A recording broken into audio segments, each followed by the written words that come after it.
Jury awards $9 million in damages to tennis player Kylie McKenzie in sexual assault case. A jury has awarded $9 million in damages to a tennis player after a court ruled that the United States Tennis Association, USTA, failed to protect her from being sexually assaulted by a coach.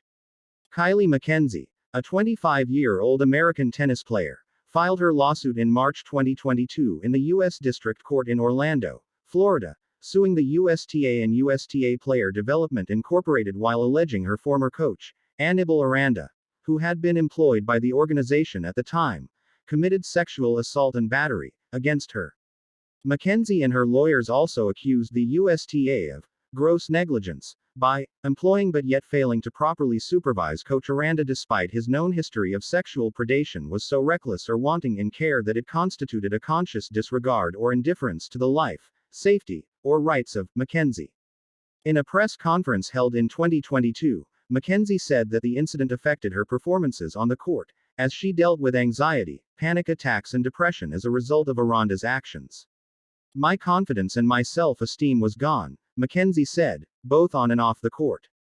On Monday, a jury awarded McKenzie $3 million in compensation and $6 million in punitive damages.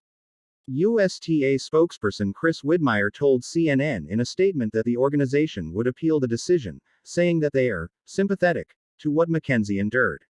The court ruled that the USTA was liable because one of its employees, a non-athlete, had an obligation to report her own experience with this coach to the USTA, an incident that was unknown until after the USTA removed the coach. "This sets a new and unreasonable expectation for victims, one that will deter them from coming forward in the future," Widmeyer said. Aranda has denied inappropriately touching McKenzie, according to The Athletic. When contacted by CNN, McKenzie's attorney, Robert Allard, criticized the USTA's handling of the case, saying that they just don't get it. "I am convinced that the only way to make true change at USTA is, like USA Swimming, to effect a complete overhaul of leadership, from its CEO all the way down to its underhanded and heartless lawyers. Considering what is at stake, I will personally not rest until this is done. I couldn't be happier with the outcome. I feel validated," McKenzie said in a statement sent to CNN. "It was very hard, but I feel now that it was all worth it. I hope I can be an example for other girls to speak out even when it's difficult." McKenzie, who was seen as one of the rising stars in U.S. tennis, moved to the USTA's facility in Orlando when she was 19. Shortly after, Aranda began to coach McKenzie. McKenzie alleges that Aranda remarked on her physical appearance, inquired about her personal life and would instigate inappropriate physical contact with her. In October 2018, Aranda stood close behind McKenzie during what he said was a serving drill, so that his full body was pressed up against her back and butt, and then he grabbed her hips with his hands, according to the lawsuit. As McKenzie practiced the serve loading motion, Coach Aranda's fingers would move lower and lower down her groin and underwear line with each repetition as his body pressed tightly against her. With each serve repetition, Coach Aranda would press harder and harder against plaintiff's body to the point where plaintiff would almost tip forward and lose her balance, the lawsuit says.